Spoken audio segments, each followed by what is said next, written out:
au 5600 Hochelaga. Cette bâtisse-là, d'ailleurs, le nom de la bâtisse, c'est le 5600. Il y a une centaine de locataires. On essaie de créer une synergie entre les locataires. Mais étant donné qu'on est un îlot de chaleur important, on essaie de trouver des solutions pour devenir plus léger. Le partenariat avec le Palais des Congrès s'est développé avec le laboratoire sur l'agriculture urbaine à partir de 2016. Le projet existait avant, donc le projet est parti de l'idée du Palais des Congrès en 2010. En 2016, on est arrivé parce qu'il y avait deux choses. Je pense que le Palais des Congrès voulait redonner un renouveau à ce site ici, qui couvrait à peu près 300 mètres carrés. Et nous, en tant que laboratoire, on cherchait un lieu d'expérimentation. Salut Christian. Allô Eric. Ça va? Ce qui nous a intéressé avec la collaboration puis l'accueil de OLAB sur notre toit, ça a été essentiellement de participer à la création de richesses intellectuelles, puis de aussi, nous, comme lieu, nous positionner comme étant en fait une organisation qui souhaite, qui travaille, qui veut faire la promotion du développement durable. Et ça, c'est vrai depuis le début, puis c'est vrai encore maintenant. Une question qu'on me demande souvent, pourquoi tu fais tout ça? Qu'est-ce que ça te donne? Bien, premièrement, je coopère avec l'économie circulaire parce que c'est une bâtisse industrielle encore aujourd'hui léger, mais on se doit de trouver des moyens pour harmoniser la bâtisse avec tous les changements économiques et écologiques. Et également, croyez-le ou non, en innovation, si ça crée une rétention chez les employés des locataires. Pour moi, c'est important. Tout le monde en parle, les gens sont fiers d'être ici et c'est une fierté qu'on essaie de propager à l'intérieur de l'immeuble. Et également, avec des ruches sur le toit, on a des légumes ici, on a beaucoup de transformations qui se fait pour que les locataires, entre eux autres, il y a une économie circulaire qui se fait. Un vend à l'autre, l'autre utilise les produits, exemple comme la drèche des bières, on va faire du compost, on va pouvoir faire de l'engrais. Les défis ont quand même été pas sans conséquence, c'est-à-dire qu'un bâtiment déjà construit, qui n'a pas été pensé dans un contexte où on désirait avoir un laboratoire d'agriculture urbaine sur notre toit, bien, ça a posé un certain nombre d'enjeux, notamment toute l'accessibilité.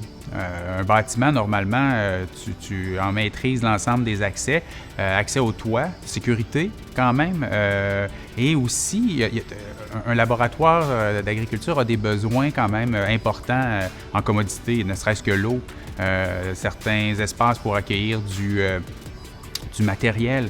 Donc, tous les enjeux de charges portantes peuvent également se poser. Toutes des affaires qu'on a réussi à gérer très adéquatement avec OLAB puis avec Eric. Compréhension mutuelle. Puis il y avait bien sûr un intérêt. Donc, on cherchait des solutions. On n'est pas dans une dynamique où on cherchait à réduire l'espace, au contraire. Les bénéfices pour les deux parties, c'est vraiment le fait qu'on réussit à aller plus loin. Parce que nous, on a une expertise, le Palais des Congrès a une expertise. Les enjeux, c'est vraiment des questions de réussir à bien se parler, à bien communiquer. Parce qu'avoir un projet sur toi comme ça, il y a vraiment des enjeux. Il y a des enjeux de survie des plantes, accès à l'eau, avoir accès au site. Il faut qu'on ait accès en permanence à ce site-là. Donc, c'est pas toujours facile. Je pense que vraiment, la façon de relever ce défi-là, c'est d'avoir des communications fluides, autant pour le producteur qu'à l'intérieur du gestionnaire de l'immeuble. Ici, champillonnière. Ah, Vatana est là.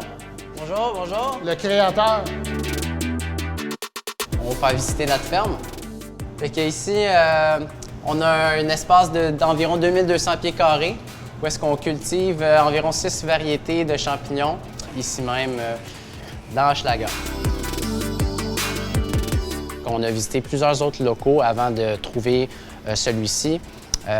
Plusieurs propriétaires étaient réticents à accueillir des myciculteurs. Donc, il y avait surtout toute la question de l'humidité requise pour faire pousser les champignons qui en reboussaient plus qu'un. Tandis qu'au 5600, on a tout de suite vu que Jacques avait une vision plus innovatrice, puis voulait que le 5600 s'enverdisse, donc qu'il y ait plus d'entreprises en bioalimentaire. Puis on a tout de suite vu qu'on avait le support et la confiance des gestionnaires ici. Je pense que comme œuvre utile en termes de développement durable, il y a beaucoup à gagner de part et d'autre. Et si j'étais propriétaire, je ne me laisserais pas arrêter par les éléments logistiques. Puis je m'assurerais de garder en tête la finalité qui est importante et pour l'organisation, le propriétaire, mais aussi pour la collectivité dans laquelle il se trouve. Souvent, les gens disent Hey, c'est de l'ouvrage. Pourquoi tu fais tout ça? Pourquoi tu t'engages à ça? Bien, premièrement, c'est une fierté. Deuxièmement, qu'est-ce qui fait que ma bâtisse est pleine depuis 20 ans à 100 %? C'est qu'on fait les choses différemment. C'est assez différent des autres, ça. Mais également, c'est peut-être pour montrer l'exemple à d'autres propriétaires, pour faire la même chose aussi. Parce que ça paraît pas.